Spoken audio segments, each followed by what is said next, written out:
ડુંગળી કયો, કાંદા કયો કે કસ્તુરી કયો, આમ જોવા જઈએ તો ખેડૂતોને ડુંગળીનો પાક એટલે મનપસંદ પાક. પણ આ વર્ષે ડુંગળીની અંદર જોવા જઈએ તો સૌથી વધારે જો કોઈ પ્રોબ્લેમ પડ્યા હોય તો એ છે બાફિયાના. સૌથી વધારે વરસાદ થયો એના લીધે બાફિયાના પ્રોબ્લેમ જે છે એ સૌથી વધારે જોવા મળે છે.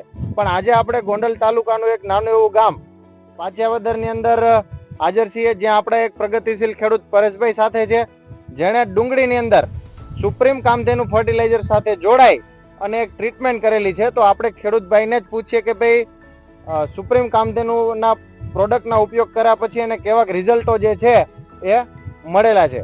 તો સૌથી પહેલા તો પરેશભાઈ નમસ્કાર. નમસ્કાર.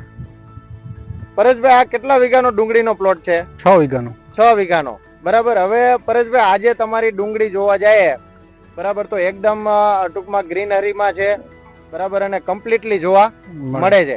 તો તમે આમાં પાયાના ખાતર તરીકે કયું ખાતરનો ઉપયોગ કરેલો?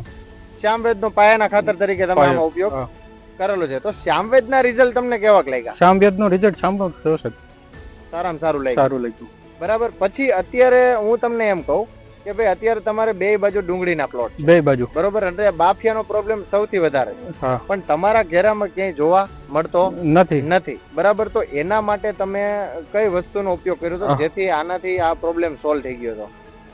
આ બોટલનો રૂટ ક્રાંતિનો સુપ્રીમ કામધેનુ ફર્ટિલાઇઝરની રૂટ ક્રાંતિ તમે આમાં પિયતમાં આપેલું. તો આ રૂટ ક્રાંતિ તમને શું ફેરફાર લાગ્યો? કોઈ જાતનો હજી રોગ નથી આવ્યો દીધો, બાફિયો નથી લાગ્યો. બાફિયો હજી નથી લાગ્યો બરાબર. પછી મૂળનો વિકાસ તમને કેવો લાગ્યો? મૂળનો વિકાસ સારામાં સારો છે. મતલબ કે પાયાથી લઈને આજે તમે એક જ ખાતર ઉપયોગ કરેલો છે અને એના પછી તમે આ રૂટ ક્રાંતિ બરાબર, ક્યાંય પ્રોબ્લેમ જોવા મળતા નથી. તો મારું તમને એ કેવું છે કે ભાઈ આજે બીજા ખેડૂતોને પાયાના ખાતર અથવા તો રૂટ ક્રાંતિ ઉપયોગ કરવો હોય તો કરી શકાય કે ન કરી શકાય? 100% બરાબર છે.